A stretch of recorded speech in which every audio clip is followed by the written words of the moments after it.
So you're back in the city. I drove 110 miles to have better Wi-Fi so I can talk to you. I knew you were going to say that. And I had this whole list of questions, but knowing you were coming back, so what does it feel like? You were 110 miles away for 12 weeks. So we came back once before. Okay. We came back, went into the house, went and visited my father-in-law and left. Today was very different because I drove down Broadway from 96 to 59th Street. Wow. It's crazy. What's wow mean? Boarded up stores. Sorry? Boarded up stores. Yeah. And it's just, it doesn't feel like New York right now. It will, but not now. I know. Yeah. Not Monday. No. And, you know, and you, go ahead. You're back to work on June 8th, right?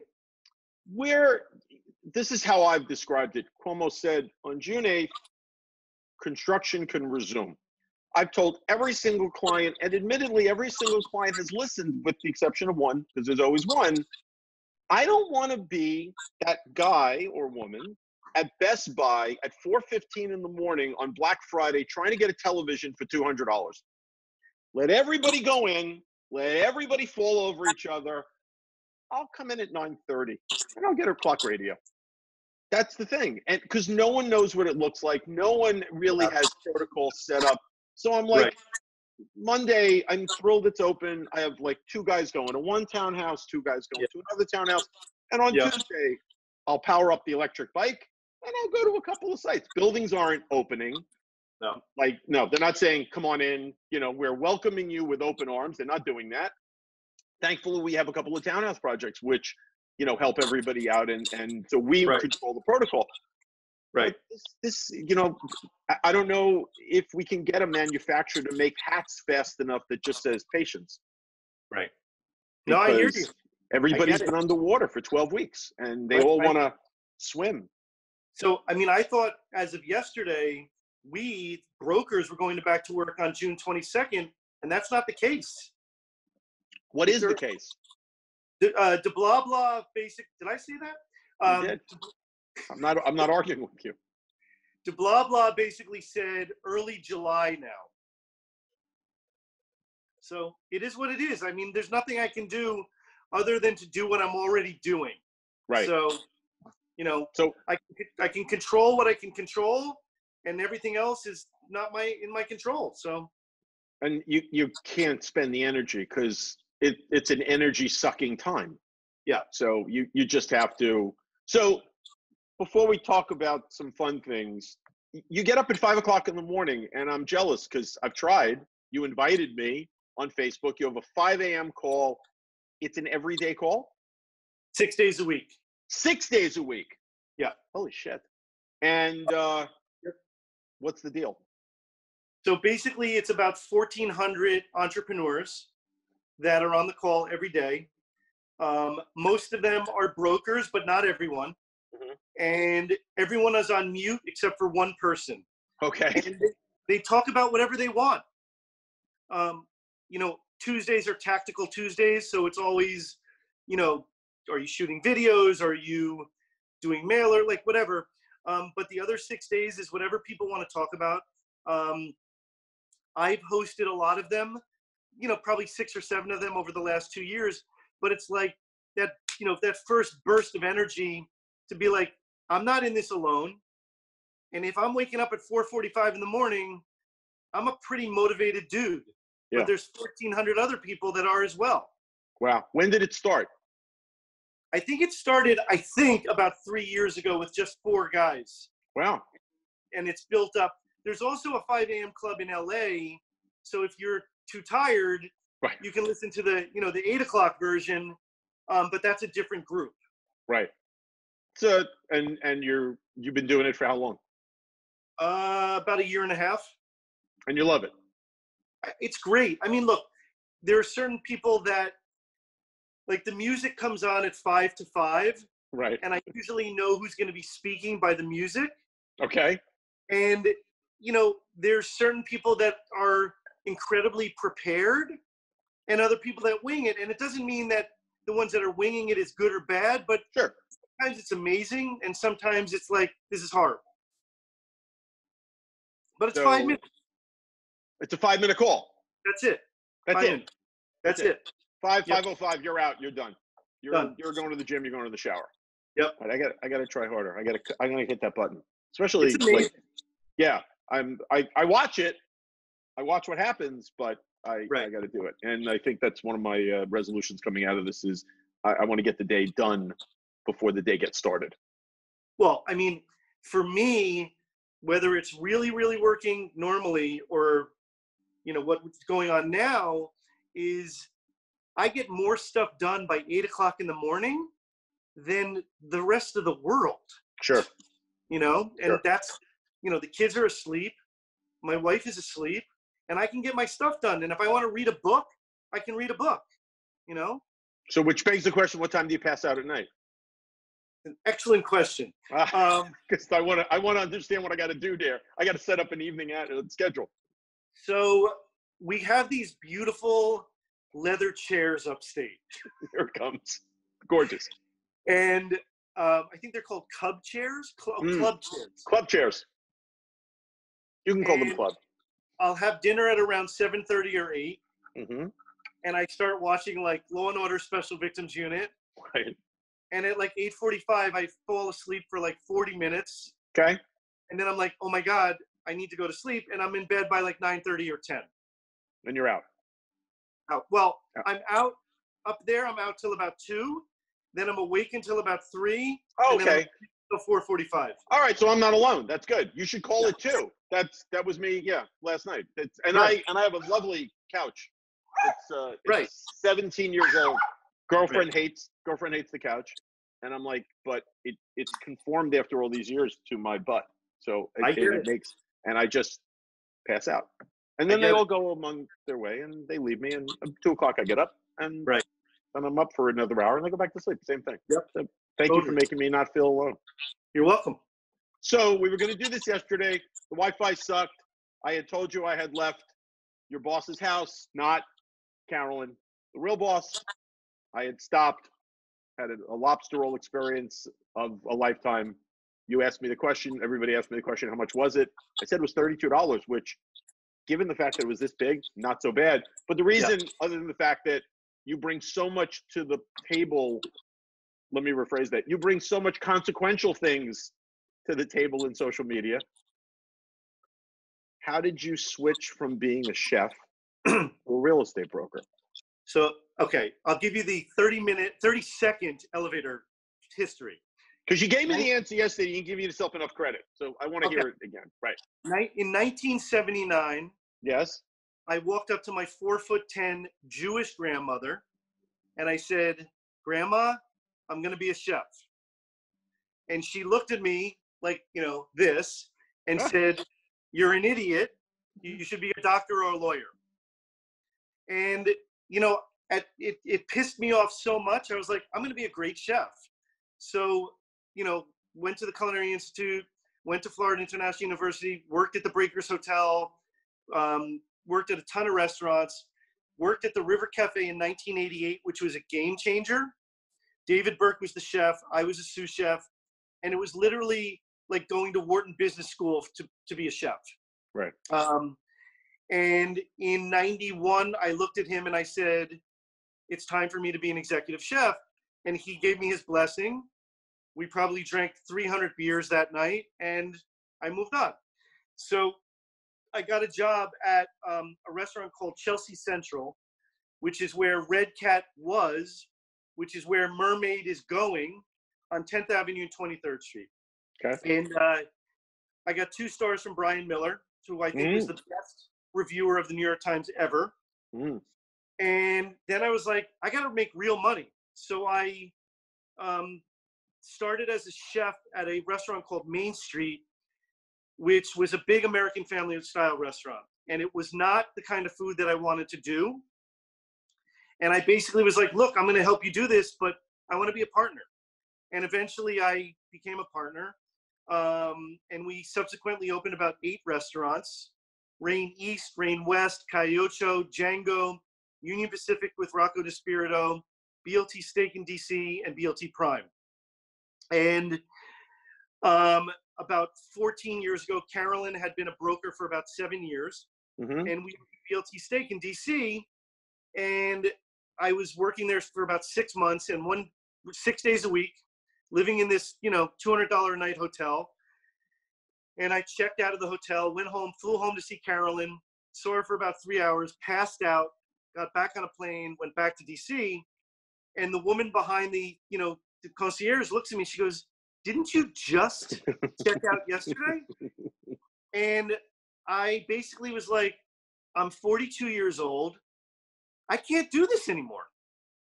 And it's sort of like, remember when Patrick Ewing was just like, I got to stop because my knees are breaking and I can't hit that outside jumper? That's what I felt like. Right. So I came home and I said to Carolyn, I can't do this anymore. I can't sling hash. And I said, in 20 years, I'm going to be in my 60s. When we're upstate in our house, when I'm sleeping, go to Walmart, buy a bat, come home and kill me.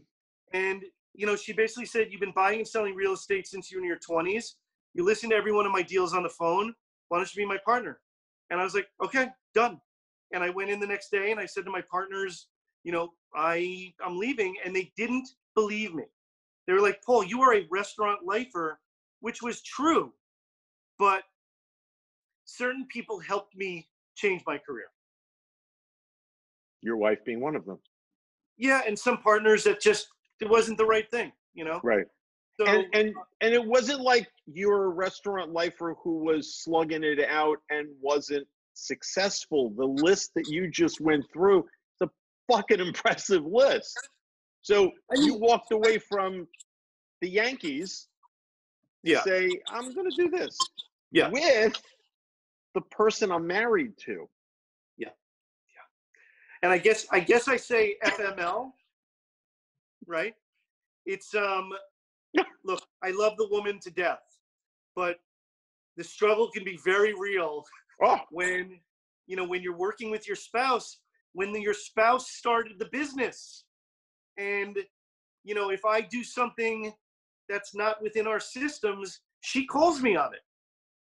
And she doesn't care. But it's a very good partnership. And that was 14 years ago. Yes. And you never looked back. No, and what's interesting is, people during the transition, people were like, how did you go from being a restaurant guy to a broker? But if you think about it, it's the same business. Yeah. I used to serve food. Now I serve real estate. Food goes bad. Real estate goes bad. Yep. And if you don't know your product, you're fired. That's right. So, and it's a service business. I have always hired people if their resume said they worked in the restaurant business. Yep. Because it really comes down to, how can I serve you? Right. And if you get that, you're right. It's a question of, are you serving lobster rolls? Are you serving real estate? Are you serving renovations? What are you serving? And if they have that mentality of taking care of the customer, that's half the battle. Right. And, look, I mean, many things that I learned in the restaurant business were transferred to the real estate business. You always wanted to serve, Lee Stahl, if you had a steakhouse, 500 steaks in his life, not just one. Right. And you want to make people customers for life. So if I have somebody that calls me and says, look, who's a client, says, look, my son needs a $3,500 rental. Can you help him? You're goddamn right. I'm going to help him. Right. Because I want to be the broker for life for this family. Right. So it was an easy thing. So you answered the question that's on the list. There's a list right here. What'd you want to be when you were a kid? You wanted to be a restaurateur when you were a kid. I wanted to be a chef.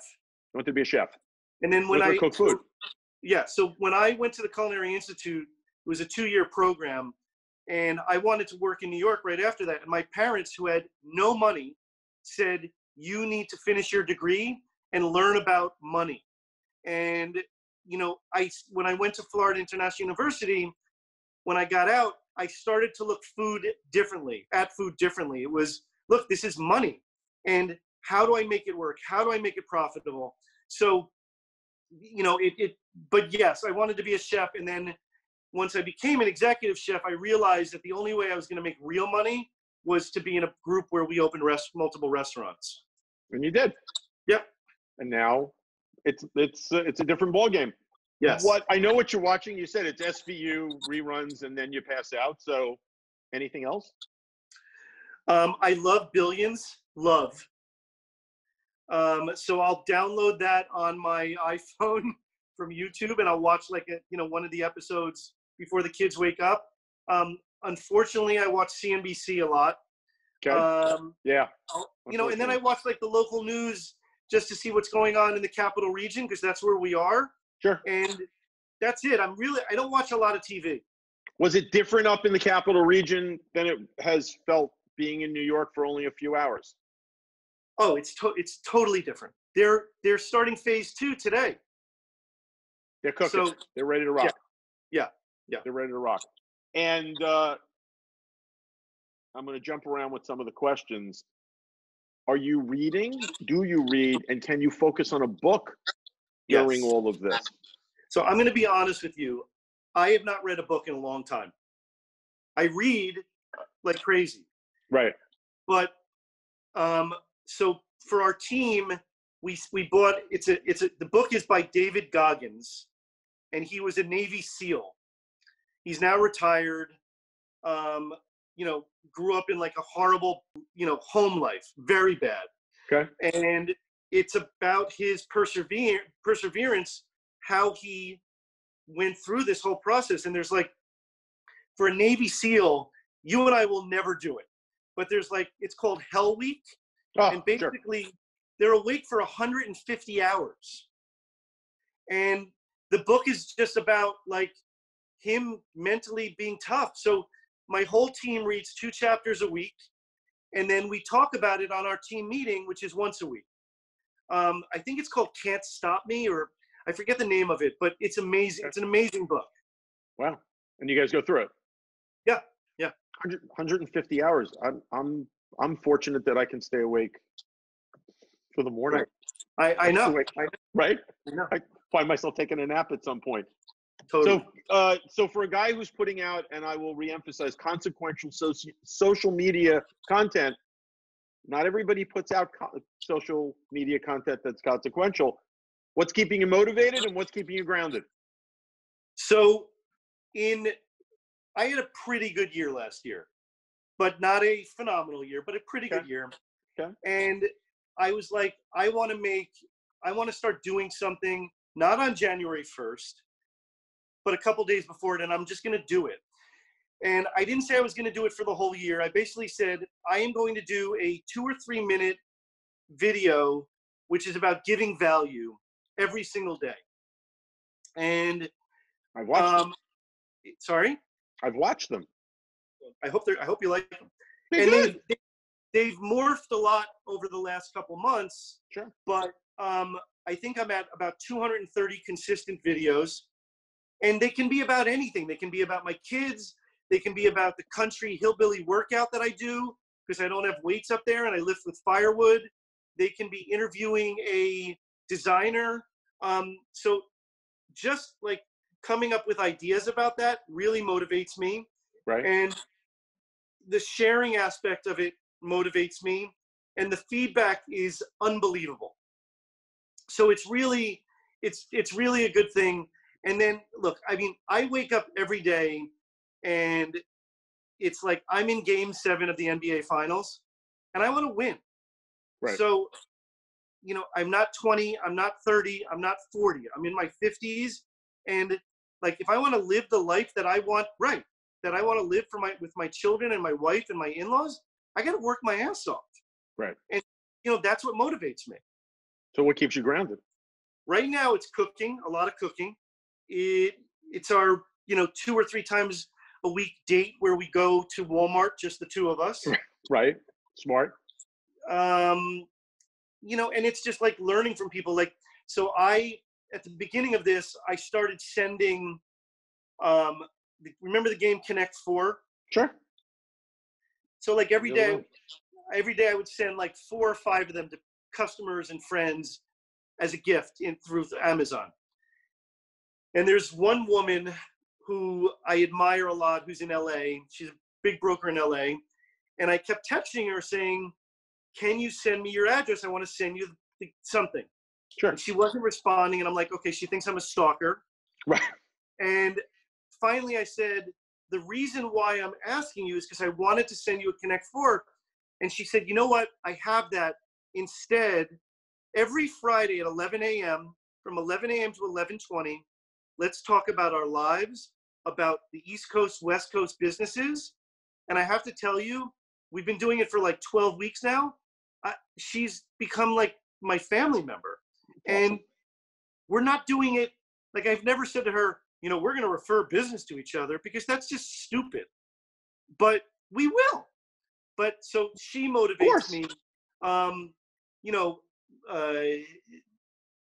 therapy helps me and motivates me. Coaching motivates me. Being around like-minded people motivates me. You know, so that's what motivates me. Do you have a business coach? Yes, I do. It is a central theme. You are our 27th interview that started out as a conversation with a friend. We'll see what this turns into. And every single person has been, you know, A-game brokers. And I'd say 70% of them have business coaches. Yeah. No, you have to have one. I mean, yeah. It's so interesting because, you know, they'll say something to me where I'm just like, man, why didn't I think of that? But immediately, you know, like I did one where, you know, and I think you're the same way. It's like the first month we were in shock. The second month we were basically accepted. And now it's the third and fourth month. And it's like, we need to go back to work. Right. And I did it was like a 2-minute video. I think I was doing a plank, and I think Olivia was on my back. Right. And I was talking about those 2 stages. And then the third stage, I was in a suit and tie and pocket square. And I said, and now I'm getting ready to go back to work. But as I walk away, I'm in gym shorts. And it sort of says, we're almost there. Right. But that was his, you know, his idea. It's a great idea. Yeah. It's a great idea. Yeah. Are you a podcast guy? I listen to some stuff. I listen to some Gary Vaynerchuk. I listen to some Tom Ferry stuff. There are things that all of a sudden are on my YouTube channel where I'm like, oh my God. Like, right. I listened to a guy, I'll have to find it, giving like a commencement speech. And it was just like, it was basically about, he said, the person that taught me the most in my life was a man who had a 3rd grade education and was a short order cook. And it was his dad. And it was just like mind blowing. So, you know, I'm all over the place. I came out of GW with a 4-year. Oh, I lost you. No, it's okay. I love it. I'm here. Right. I came out of college. I thought I knew what I was doing. I was this and that. My stepfather, who graduated high school and did some classes at St. John's, he's like, you're going to learn more about business in 6 months than all of that. Yep. By a multiple of 12. It's true. That's what it was. That's going out there and doing it. All right, I can't get to the food questions yet because I feel like it's the hole that we're going to fall into and almost never get out of. I'm trying to manage food because of the relationship with it. Where's your happy place? I mean, I love, look, we owned a 4-family house in Williamsburg on the south side that I bought in 2000 for $438,000. And we wanted a country home badly. And 4 years later, I sold it. We doubled our money. In hindsight, should I have held on to it? Probably, but that's okay. And we bought this house in Columbia County. And I have to tell you, it's like when I sit on the deck and have a beer and watch the kids run around and see a gopher or a deer, I'm happy. So that's my happy place. Did you have the same feeling of that before this all hit, or has it just been amplified and magnified over the last 12 weeks? I mean, it's different. Like when you go up there for a short period of time, every time you get there, you're like, oh my God, I'm here. Right. But now it's like, that's our home right now. So, you know, like we've never gotten a piece of mail ever. Right. And now we get mail. And,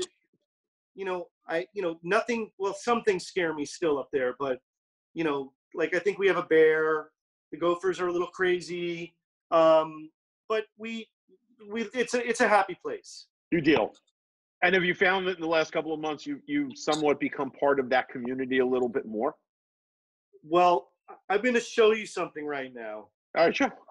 So I basically said to everyone on the team, I want you to do one thing completely out of your comfort zone. Completely. I don't care if it's personal or business, but do something that you probably won't ever be able to do again in your life. Okay. And they were like, well, what are you going to do? And I was like, I'm going to give myself a mohawk. So I did. And are you pleased with the result? I'm fine. It's fine. All right. It's going to come off shortly. All right. Let's get to the chase. What did Carolyn say?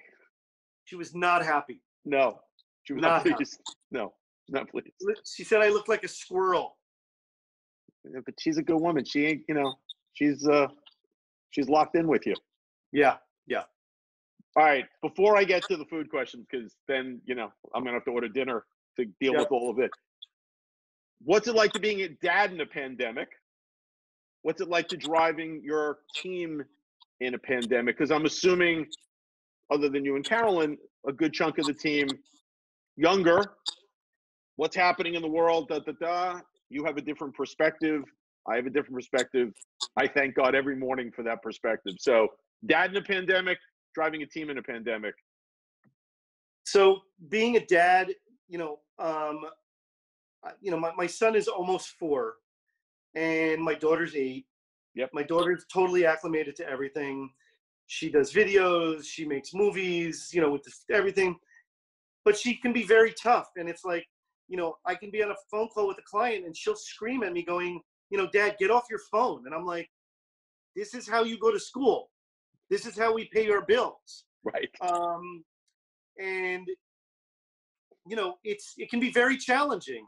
And I mean, I know that I cannot work from home. I know that, and that's okay. But it's, look, they teach me a lot every day, especially that I'm with them all the time now.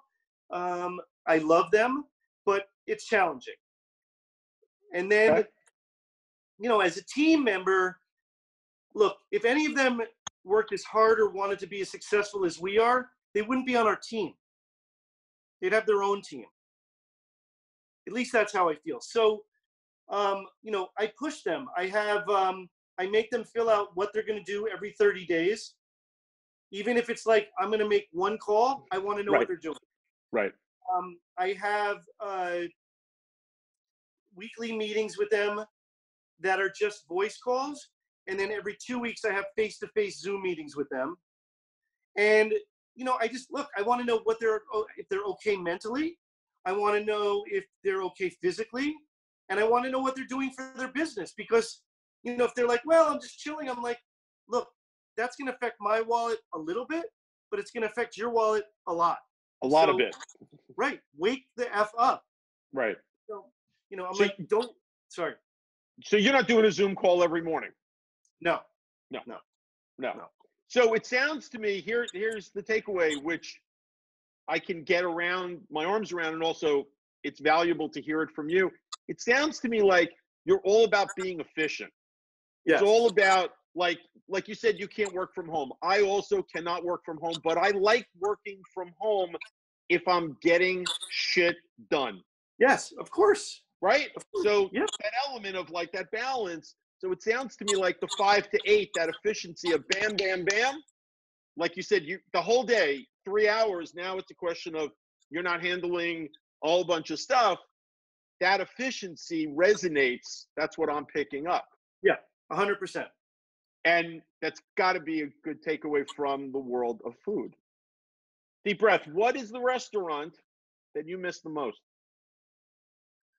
Rayo's. I have not heard that in 26 other interviews. Hands down. Hands down. Hands down. I say sweatpants, you said gym shorts. Has that gotten old yet? I don't wear sweatpants. I'm wearing a pair of jeans that I've literally worn every day since I've been up there. Good. There's been a couple days, but it's been like 90 degrees, so I have like shorts on.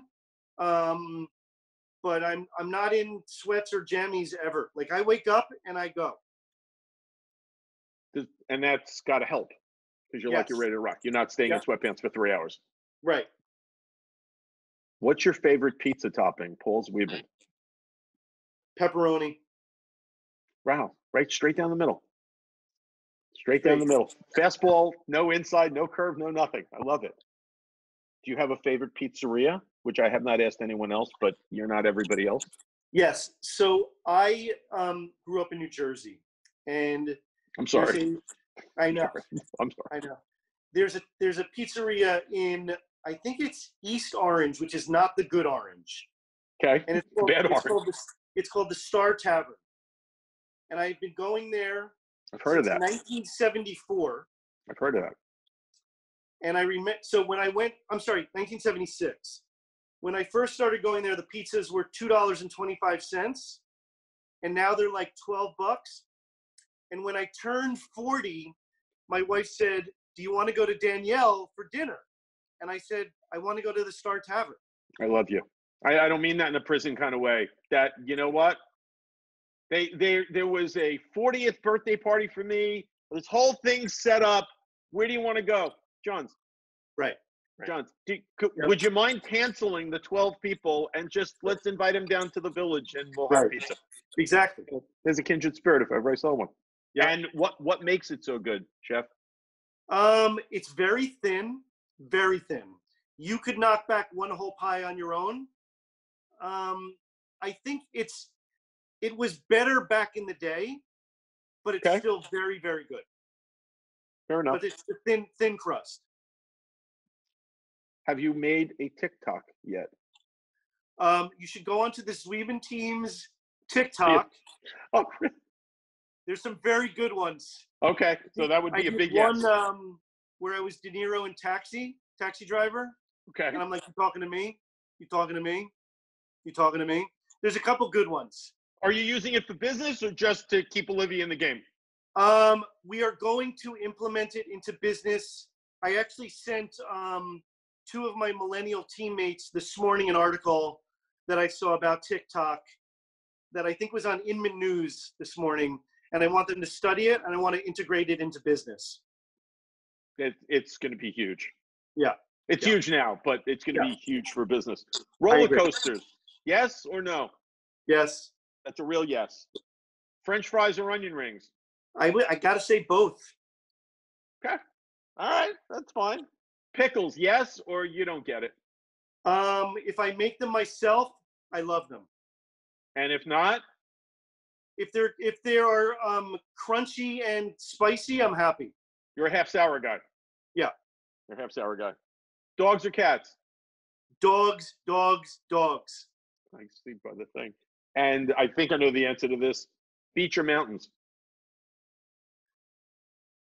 Well, I can't sit still, so I got to say the mountains. Because you can't lay on the beach. That's not part of your DNA. No. No. So how do you wind?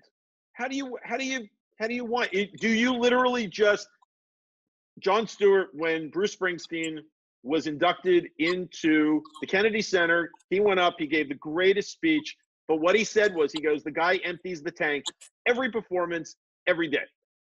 Yep. I leave everything on the court. I leave everything on the court. That's it. So your winding down is just you collapse. Yep. That works for me. Yep. My last, well, I got two more food ones. What's the best thing you made in isolation? So do you know what pupusas are? I don't want to say I do, and then I think I do. Okay, so pupusas are, so Carolyn is Salvadoran, and pupusas are the staple meal that in El Salvador they eat 3 times a day because they have no money. And it's basically white corn maseca flour made into a dough or a dough, and then they take pork and cheese and they put it inside, and then they put more of it on, and then they griddle it, and then they serve it with a thing called cortido, which is it's like a fresh cabbage slaw. Okay. So I met a broker in California and she is from she's from Hong Kong, I think. And she posted a photo of Chinese sausage. Now, have you ever had Chinese sausage? Yes, please. Okay, it's incredible. It's incredible. So I get a notice from UPS that I'm getting this thing from California, and I'm like, oh my God. And so I text her, I'm like, what did you send me? She said, I sent you Szechuan pork belly and Chinese sausage. Mm. So then our friend who owns a Salvadoran restaurant in Queens sent us overnight pupusas. Oh. So I basically took one of the pupusas and got it nice and hot and crispy. And then in a separate pan, I sweated garlic, shallots, serrano chilies, Chinese sausage, pork belly, Jesus. and then I hit it with a little bit of 25-year-old balsamic vinegar, and then put that on top of the pupusa. That's the best thing I've had. Holy crap. Yeah. It was like phenomenal. Yeah, if I wasn't sitting down, I'd be on the floor. And the description. Yeah, it was amazing. Hands down. That wins like by 3 touchdowns. Yeah, hands down. So you will be remaking that at some point in the near future. I'll make it for you. Oh my God. Listen, I'm 50. I made my first brisket. It was fantastic. Took 9.5 hours. Oh, it was fantastic. And if I have a fight with my girlfriend, then I want to make up. It's not about flowers. It's about short ribs. I get it. She loves it. That was the request, and she's like, and I figured it out, and I have my secret ingredient, which is chocolate. Wow. Okay. Yeah, but she loves it. Thinks it's the greatest thing in the world. I'm saving my last food question for after the business questions, which, what have you been doing for 12 weeks business? Are things happening? Are emails going? Are deals being done? Like, and let's be honest, it's Friday. Today's June 4th. So the 5th, it all melts. I thought it was Tuesday. What's been going on? And, So I have done 4 rental deals between $8,000 and $15,000. I have 2 deals that are in contract that were completely virtual. I have another accepted offer that's been completely virtual. And I have multiple people calling me about selling their apartments, multiple people calling me about buying things. And, look, it's not, if you look at the numbers, I think transactions are down like 86% year over year, but that's okay. But we're busy. And then, I had a meeting with my office a couple days ago, and I was like, look, this is what I'm doing. And I'm like, I don't care what I share because they're not going to do any of it. Right. But, the videos that I do, they go onto 7 different outlets every day. Facebook business page, Instagram TV, Twitter, YouTube, and LinkedIn. And, that stuff. And, thinking outside the box, it's like, brokers up in Columbia County, there's not a lot of good ones. And I was like, you know what? I am going to find the good ones because I need to refer people to them. Sure. Another thing that I'm doing is there's a Breakfast Club radio, show up in Albany. Sure. And they get a lot of hits. It's the Sean, Andrea, and Flounder show on B95.5. And I said to myself when I got up there, I'm like, you know what? I'm going to be a regular on this morning show. And I'm a regular. I'm on at least once a week. We talk about food or real estate or kids or, our insanity or, and it's amazing. And that motivates me. But we're not stopping. It's like our monthly newsletter is now a weekly newsletter. And it's about the tonality of it. It might be me doing a workout and using Parker as my weights. Right. But no, it's not business as usual, but it's business. And it's business, and it's working. Yeah. and things are coming from it, which is Yeah. great. What do you think as it relates to New York or Columbia County? What do you see coming out of this? So you said you've got transactions going on, virtual transactions, all of these things happening. What do you think is going to be the property people are going to want? Or they want new construction? They just want to get in, buy it on a Tuesday, move in on a Wednesday? Do people want townhouses? What do you I think? think that anyone that owns a property with outdoor space in New York City, their asset has increased in value. I agree. I think that, look, you know, I mean, we just put something on the Upper West Side where it's, you know, a young family. They just had their second kid. They were on a 3-year exit plan, and now they're like, you know what? We think we're going to go now. So we're doing that. I think that look, when the market reopens, I think it's going to be busy as hell. But I don't know where prices are going to land, and I'm not going to know for about 30 days. But I think there's going to be, you know, activity. So, but I think the second home market is going to do very well. Sure. And I think the Hudson Valley, I've seen it. It's like, I mean, we just priced out a farm up there that it's a pocket listing for like 4.4 million on 200 acres, and that was not worth 4.4 a year and a half ago. No. So yeah, and so that's what I think is going to happen. And you think it's going to continue? Yeah, I do. I mean, look, think about this. It's like, it's not going to happen to us, but if I wanted to, I could sell our apartment here in New York, buy a 1-bedroom, keep everybody upstate, have the kids go to the public school where I pay taxes anyway. Right.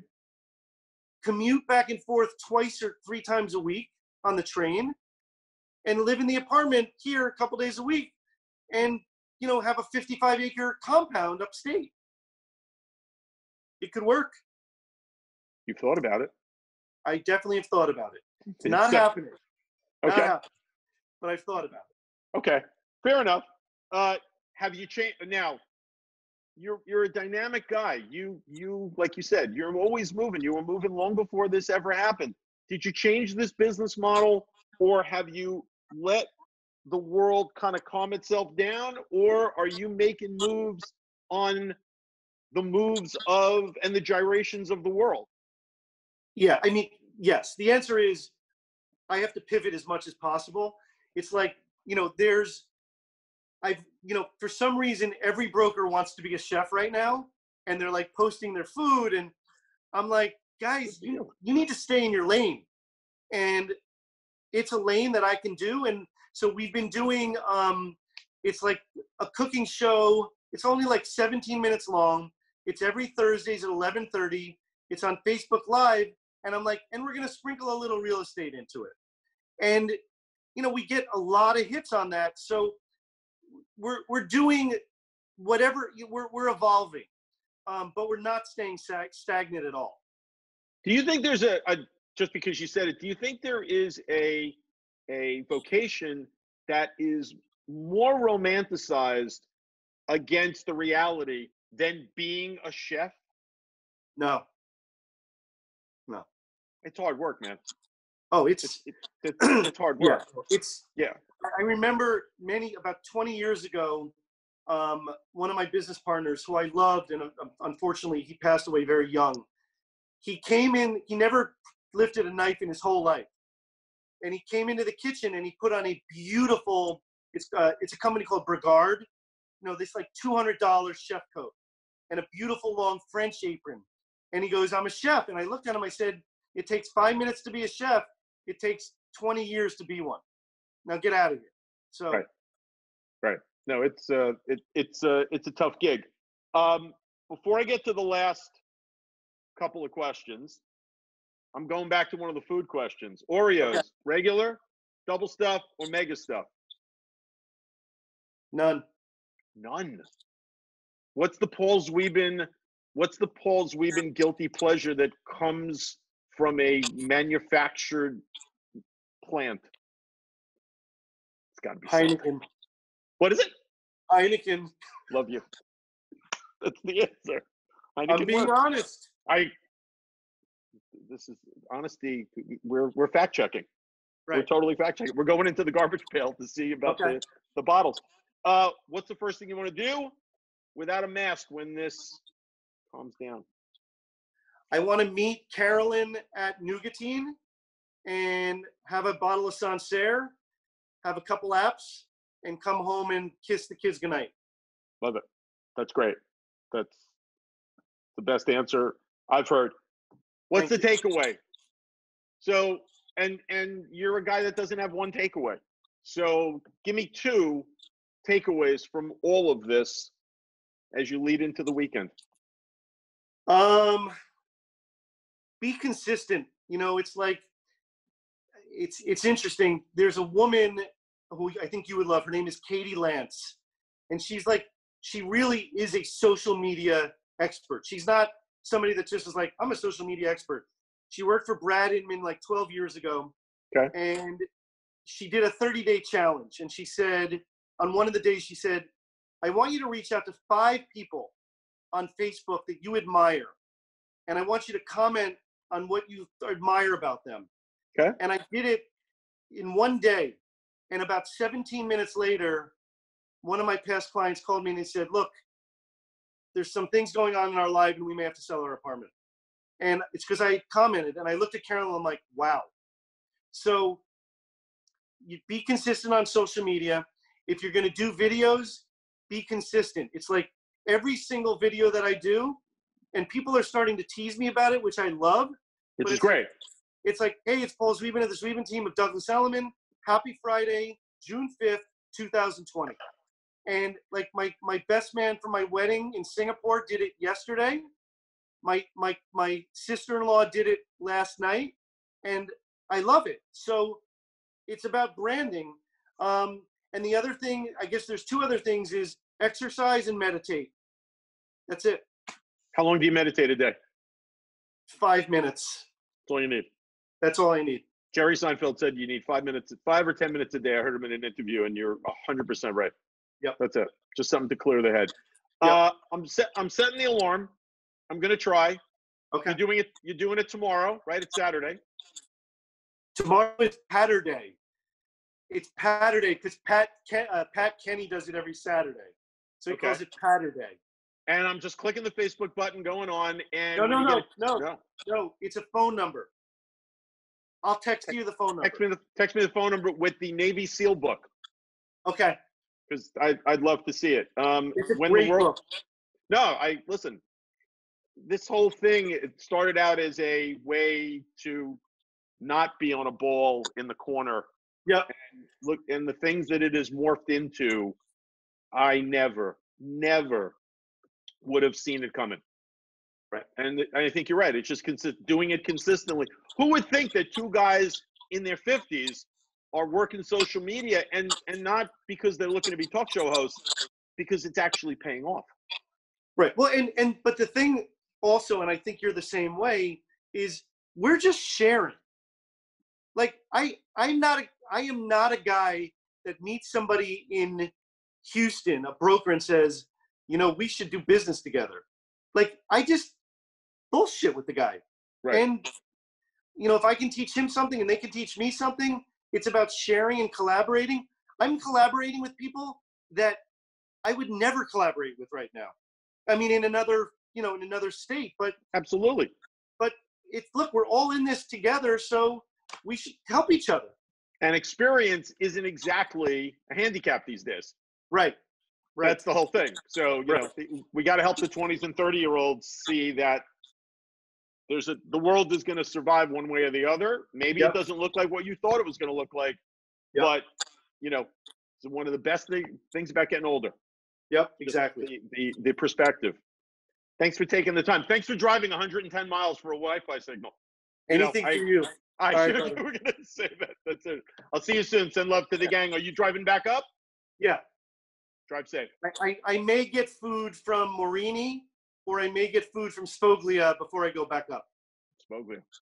Yeah. I love Spoglia. Yeah, Spoglia's good. And that's but your food, you know, it's tough. Your food's pretty damn good. So. Yeah, it doesn't suck. Absolutely. Send All right. hugs. Thank you. All right. Bye. Bye-bye.